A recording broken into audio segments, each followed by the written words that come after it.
Il y a plusieurs façons d'enterrer quelqu'un. La façon que tout le monde connaît, avec la terre, avec les prières, avec les larmes, avec un nom gravé quelque part.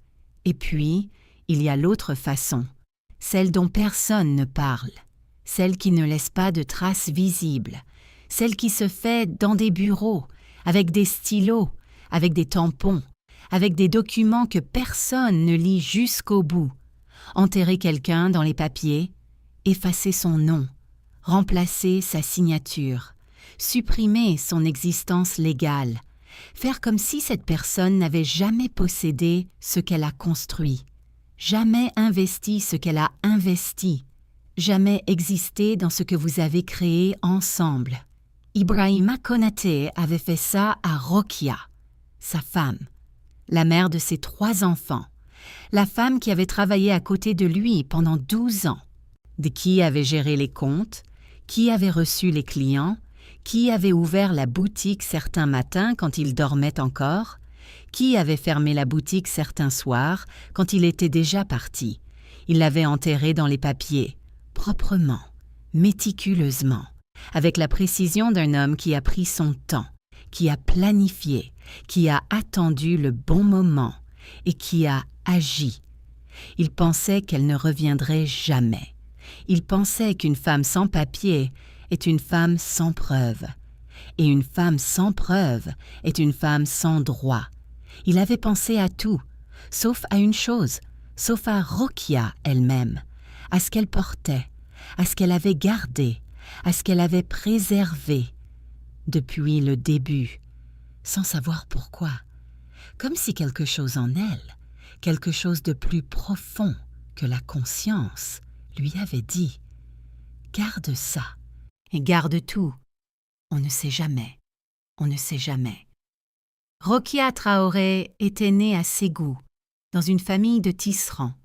Son père, Papa Boubacar, qui tissait des pagnes depuis l'enfance, avec les fils, avec les couleurs, avec cette patience extraordinaire des tisserands, qui savent que la beauté ne vient pas d'un seul geste, mais de 1000 gestes répétés, dans le bon ordre, avec la bonne tension. Il avait dit à Rokia, « Ma fille, un tissu se fait fil par fil, une vie aussi. Chaque fil compte, même les fils qu'on ne voit pas, surtout ceux qu'on ne voit pas. » Rokia avait grandi avec ça, cette façon de voir les choses en fils, en détails, en éléments qui semblent petits et qui ensemble font quelque chose de solide. Elle avait étudié la comptabilité, pas parce que quelqu'un le lui avait conseillé, parce que les chiffres lui semblaient être les fils des entreprises, le tissage invisible qui fait que tout tient, ou que tout s'effondre, selon comment on les tient. Elle avait rencontré Ibrahima à Bamako. Il avait une boutique, électronique, téléphone, accessoires. Une petite boutique dans un quartier commerçant, avec du potentiel, mais désorganisé. Des comptes tenus à la main dans un cahier, des fournisseurs payés sans trace écrite, des clients sans suivi. Ibrahima vendait bien, il ne gérait pas bien. Rokia avait regardé tout ça, et elle avait vu les fils. Elle avait dit « Tu as quelque chose de bon ici, mais tu perds beaucoup parce que rien n'est suivi. » Il avait dit « Tu peux m'aider ?» Elle avait dit « Oui. » Et c'était parti de là. Elle l'avait aidé, et l'aide était devenue une association. Quand l'association était devenue un amour, l'amour était devenu un mariage et une boutique, et une deuxième boutique, et une troisième, et 12 ans. De fils tissés ensemble. Les premières années, tout avait été vrai. Pas parfait, mais vrai. Ibrahima qui travaillait, Rokia qui gérait, les deux ensemble, dans ce sens réel du mot « ensemble », où chacun fait ce que l'autre ne peut pas faire seul. Ibrahima était le vendeur, le négociateur, celui qui allait chercher les fournisseurs, qui trouvait les opportunités, qui savait parler aux clients. Rokia était les chiffres, la mémoire, la rigueur, celle qui savait exactement combien entrait, combien sortait, Où étaient les marges? Où étaient les fuites?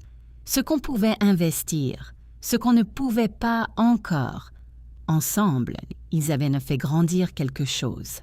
De une boutique à 3 boutiques, de 5 employés à 22, de 100 000 francs de chiffre d'affaires mensuel à 2 millions. En 12 ans, avec leurs 2 paires de mains, avec leurs 2 cerveaux, avec leurs 2 façons de voir. Et dans ces 12 ans, 3 enfants, Aminata, Seydou et la petite Mariam. Une famille, une vraie, construite sur le même fondement que l'entreprise, le travail, la constance, les fils tissés jour après jour. Le changement était venu dans la 9e année. Rokia le verrait clairement après. Sur le moment, elle avait vu des signes. Elle en avait vu. Des petits signes. Ibrahima qui prenait plus de décisions sans la consulter, qui signait des contrats sans les lui montrer d'abord, qui avait commencé à dire « Tu ne t'occupes plus que de la maison. L'entreprise, laisse-moi gérer. » Elle avait dit « L'entreprise, c'est les 2 de nous. » Il avait dit « Oui, mais moi, je suis le gérant officiel. Toi, tu gères la maison et les enfants. » Elle avait regardé cet homme. Elle avait dit « Depuis quand ?» Il avait dit « Depuis le début, Rokia.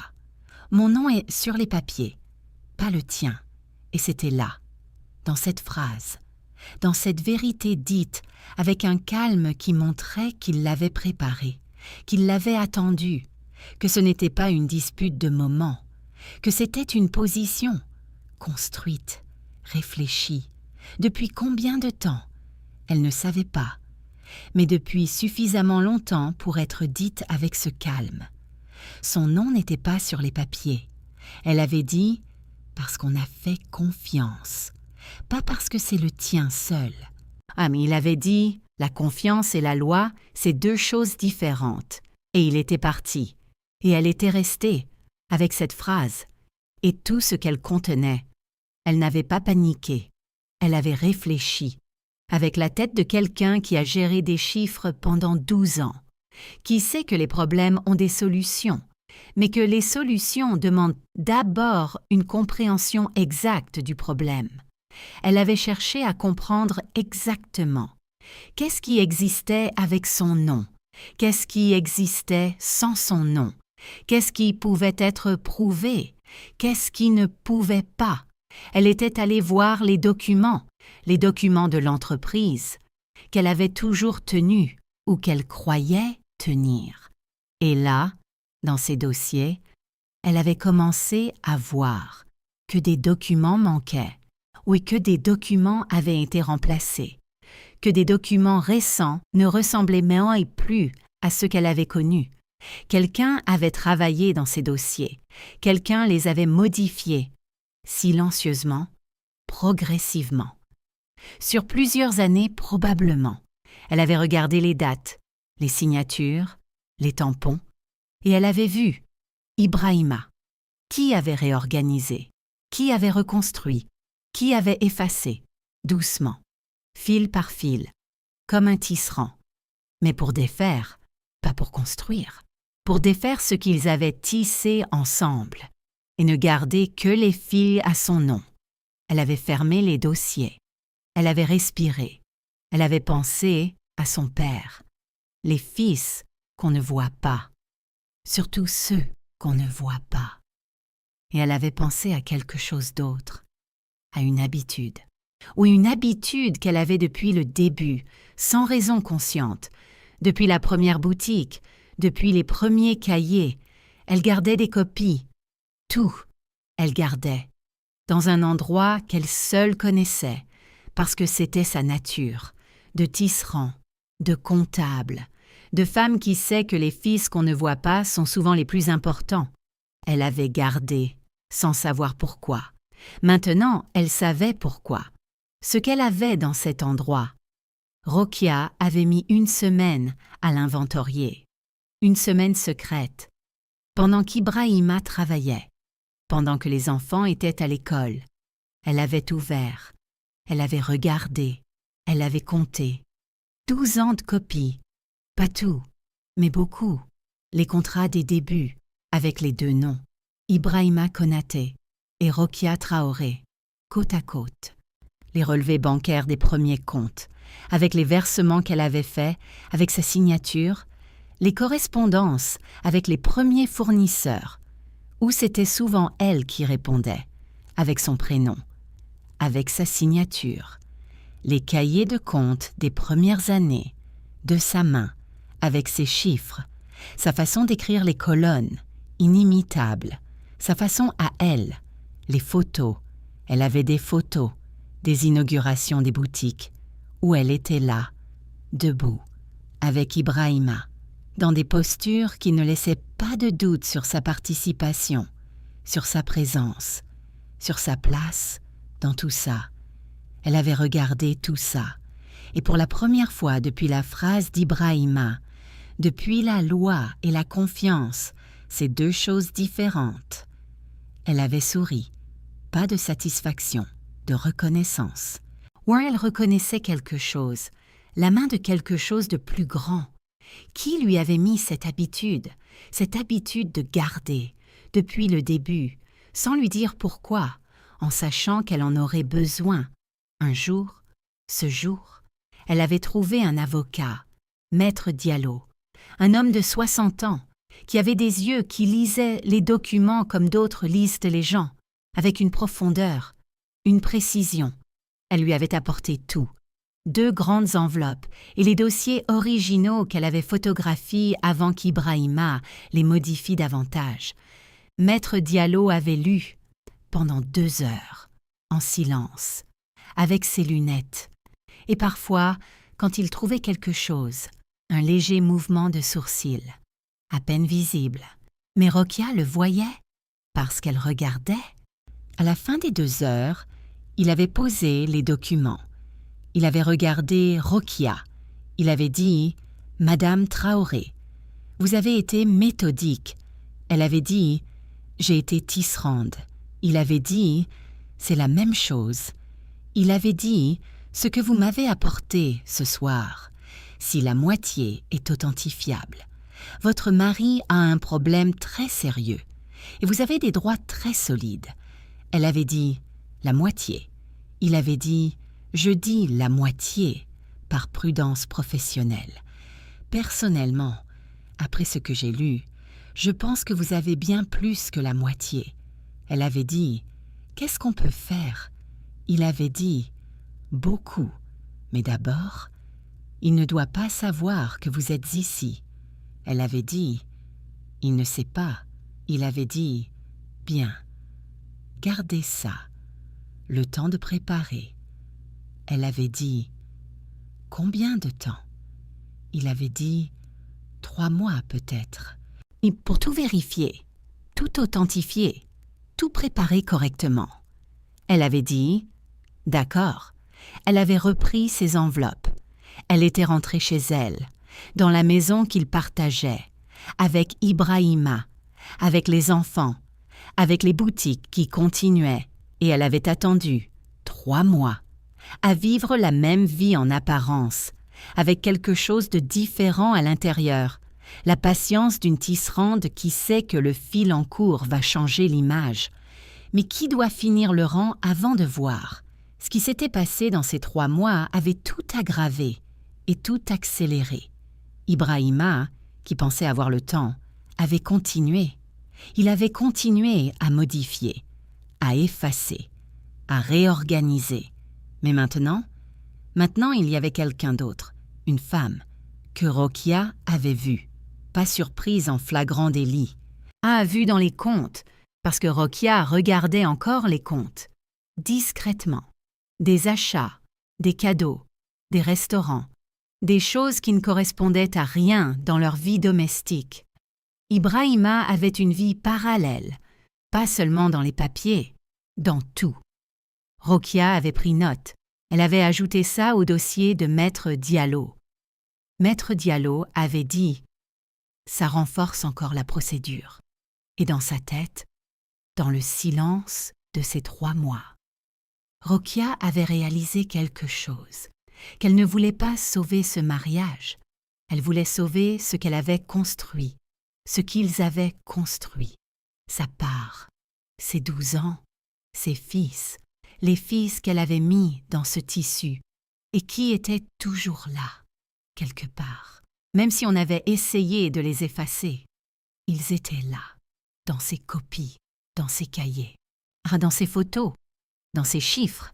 Il n'avait pas pu les effacer parce qu'elle les avait gardés, fil par fil, sans savoir pourquoi. Maintenant, elle savait pourquoi. Le jour de la confrontation était un lundi matin. Ibrahima était dans son bureau, dans la boutique principale. Rokia était arrivée, avec Maître Diallo, avec les documents. Ibrahima avait levé les yeux. Il avait vu Rokia. Il avait vu l'homme à côté d'elle. Il avait vu les enveloppes. Et quelque chose dans son visage avait changé. Pas immédiatement, progressivement. Comme quelqu'un qui comprend ce qui arrive, qui essaie de calculer, qui comprend que le calcul est peut-être trop tard. Maître Diallo s'était assis en face d'Ibrahima. Il avait ouvert la première enveloppe. Il avait commencé à poser les documents, un par un. Sur le bureau, les contrats originaux avec les 2 noms, les relevés avec ses versements, les cahiers de sa main, les correspondances avec son prénom, les photos des inaugurations, un par un, en silence. Ibrahima regardait chaque document. Il ne parlait pas. Maître Diallo avait dit « Monsieur Konaté, je représente Madame Rokia Traoré. Ce que vous voyez sur ce bureau est une partie de ce qu'elle a conservé depuis les débuts de votre entreprise commune.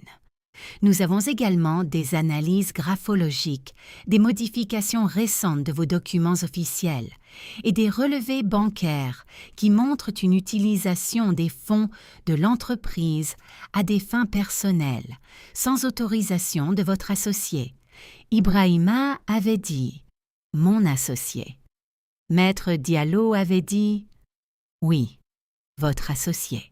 Et quelle que soit la façon dont vous avez organisé les documents récemment, Madame Traoré peut prouver sa participation depuis le premier jour.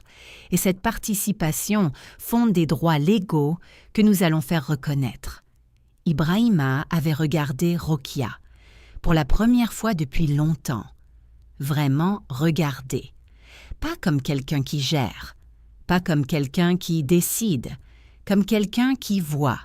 Et ce qu'il voyait, cette femme debout avec ses enveloppes et son avocat et 12 ans de fils conservés, ce qu'il voyait n'était pas ce qu'il avait cru enterrer.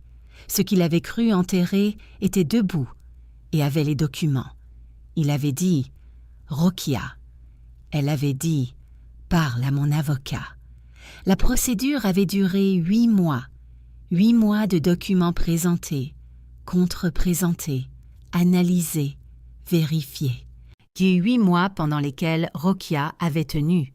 Elle avait trouvé un appartement. Elle y avait installé les enfants. Elle avait continué à travailler. Pas dans les boutiques d'Ibrahima. Pour elle, ses compétences étaient là. Ses contacts aussi. Elle avait commencé à proposer ses services à d'autres entreprises. La gestion financière, la tenue des comptes, l'organisation des dossiers, parce qu'elle savait faire ça, depuis toujours, et parce que maintenant, elle savait quelque chose de plus. Elle savait exactement pourquoi garder les documents, exactement pourquoi ne jamais laisser ses fils entre les mains d'un seul. Elle travaillait, et les 8 mois passaient, et Maître Diallo avançait, avec sa précision, avec ses analyses, avec ses documents authentifiés, le jugement. Un mardi matin. La salle du tribunal, Rokia d'un côté, Maître Diallo à côté, Ibrahima de l'autre, avec ses avocats, qui avaient essayé, qui avaient présenté leurs arguments, qui avaient contesté, qui avaient cherché des failles dans les documents de Rokia, et n'en avaient pas trouvé, parce qu'une tisserande garde ses fils, tous ses fils, même ceux qu'on ne voit pas, surtout ceux-là. Le juge avait lu le verdict. Participation de Rokia Traoré dans l'entreprise reconnue depuis son origine. Droit sur les actifs proportionnels à sa participation calculée sur 12 ans. Modification des documents officiels déclarés irrégulières. Responsabilité d'Ibrahima Konaté établie. Compensation significative. Pour les 12 ans, pour les modifications, pour tout. Rokia avait tenu son stylo. Elle n'avait pas pleuré. Elle avait regardé le juge qui lisait. Elle avait pensé à son père, le tisserand de Ségou, qui faisait des pagnes depuis l'enfance, qui avait dit « un tissu se fait fil par fil, les fils qu'on ne voit pas, surtout ceux qu'on ne voit pas. » Et Dieu qui avait mis en elle cette habitude de garder, Dieu qui avait tissé ça dans sa nature avant même qu'elle sache pourquoi. Dieu avait eu raison, il avait toujours eu raison. Elle avait dit « merci » dans sa tête, à son père et à Dieu. Merci pour les fils, tous les fils. Ibrahima avait payé, pas tout de suite, avec des délais, avec des négociations, avec toutes les façons qu'ont les gens de ralentir ce qu'ils doivent faire. Mais il avait payé, parce que quand le tribunal dit « vous devez », vous payez ou vous continuez à perdre. Et lui avait déjà assez perdu. S'il avait perdu Rokia, il avait perdu les enfants qui ne lui parlaient plus vraiment. Aminata qui avait compris, Seydou qui avait compris, et la petite Mariam qui posait des questions auxquelles personne ne savait comment répondre encore. Il avait perdu la boutique principale, qui avait été partagée. Il avait gardé 2 des 3. Mais elle tournait moins bien, parce que les comptes n'étaient plus tenus de la même façon, parce que la rigueur n'était plus là, parce que les fils manquaient, les fils que Rokia avait toujours tenus, et qu'il croyait pouvoir remplacer. Il avait compris, trop tard, qu'on ne remplace pas 12 ans de fils. On les perd, et on reconstruit, mais on reconstruit seul, avec ce qui reste. Rokia avait créé son propre cabinet, 2 ans après le jugement, un cabinet de conseil financier pour les petites entreprises, pour les femmes entrepreneurs, pour les gens qui avaient mal quelque chose à construire et qui avaient besoin de quelqu'un qui sache tenir les fils. Elle avait appelé son cabinet « Fil par fil », en hommage à son père, en hommage à ce qu'il lui avait appris, en hommage au fils qu'elle avait gardé. Les clients venaient, et parmi les premières choses qu'elle disait à chaque nouveau client, elle disait « Gardez tout, tout ce qui porte votre nom, tout ce qui prouve votre travail, tout ce qui montre votre présence dans ce que vous construisez, les reçus, les contrats, les emails, les photos. Gardez tout, même ce qui semble insignifiant, surtout ce qui semble insignifiant, parce qu'on ne sait jamais quel fil va tenir la chose entière quand tout le reste essaie de tomber. Les gens l'écoutaient, avec la façon dont on écoute quelqu'un qui a vécu ce qu'il dit, pas quelqu'un qui a lu, quelqu'un qui a vécu et qui est revenu, avec les documents, avec les fils, avec son nom, sur une porte, fil par fil. Cette histoire nous enseigne 6 choses. Premièrement, votre nom doit apparaître sur ce que vous construisez, pas uniquement dans les actes affectifs, dans les actes légaux. Rokia construisait depuis 12 ans, mais son nom n'était pas sur les documents officiels. Cette absence, cette confiance totale accordée à quelqu'un d'autre pour les papiers, avait permis ce qui s'était passé. Dès que vous construisez quelque chose avec quelqu'un, votre nom doit être là, légalement, officiellement, pas par méfiance, par dignité.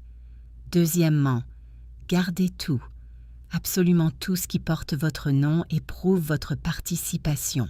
Sur les contrats, les relevés, les emails, les photos, les cahiers, même les choses qui semblent petites, même les choses dont vous ne voyez pas l'utilité. Rokia gardait sans savoir pourquoi. Cette habitude l'a sauvé. Les documents que vous conservez aujourd'hui sont les témoins de ce que vous faites. Et les témoins, quand on en a besoin, valent tout l'or du monde. Troisièmement, les modifications de documents laissent des traces, même les plus habiles. Ibrahima avait travaillé sur plusieurs années, avec de la méthode. Maître Diallo a quand même vu. Les analyses graphologiques parlent, les dates incohérentes parlent, les signatures qui changent de style parlent. Tout parle. Ne croyez pas que ce qui a été fait silencieusement ne peut pas être prouvé. Trouvez quelqu'un qui sait lire ces traces. Ces personnes existent. Quatrièmement, 3 mois de patience stratégique valent mieux qu'une confrontation précipitée. Rokia aurait pu confronter immédiatement. Elle ne l'a pas fait. Elle a préparé pendant 3 mois, en silence, avec son avocat. Et quand elle est arrivée dans ce bureau, elle avait tout. Une confrontation sans préparation peut vous coûter l'avantage. Une confrontation préparée, avec les bons documents, change l'équilibre entier. Cinquièmement, vos compétences vous appartiennent. Personne ne peut les retirer avec un document. Ibrahima avait essayé d'enterrer Rokia dans les papiers. Il n'avait pas pu enterrer ce qu'elle savait faire, sa façon de tenir les comptes, sa façon de lire les chiffres, sa façon de voir les fils. Ses compétences étaient dans ses mains, dans sa tête, pas dans ses documents. Et avec ses compétences, elle avait reconstruit, mieux, pour elle, sans partager ses fils avec quelqu'un qui ne les méritait pas. Sixièmement, et c'est le plus important, Dieu met dans certaines personnes des habitudes qu'elles ne comprennent pas encore. Rokia gardait depuis le premier jour, sans raison consciente, parce que c'était sa nature, parce que son père lui avait appris les fils, parce que Dieu avait tissé dans cette femme, avant même qu'elle rencontre Ibrahima, exactement ce dont elle aurait besoin, 12 ans plus tard. Dieu ne vous prépare pas pour les moments faciles. Il vous prépare pour les moments où vous en aurez besoin. Ces habitudes qui vous semblent anodines, cette façon de garder les papiers, de noter les dates, de prendre des photos, de relire les contrats. Ces habitudes, Dieu les a mises en vous pour un jour, pour votre jour. Faites confiance à vos habitudes profondes. Elles vous ont été données pour une raison. Même si vous ne connaissez pas encore la raison, elle viendra. Et quand elle viendra, vous serez prête. Il l'a enterrée vivante dans les papiers. Il croyait avoir gagné. Il n'avait pas vu les copies. Il n'avait pas vu les fils. Il n'avait pas vu Dieu. Qui avait tout tissé, depuis le début, fil par fil. Si cette histoire vous a touché, partagez-la avec quelqu'un qui en a besoin aujourd'hui.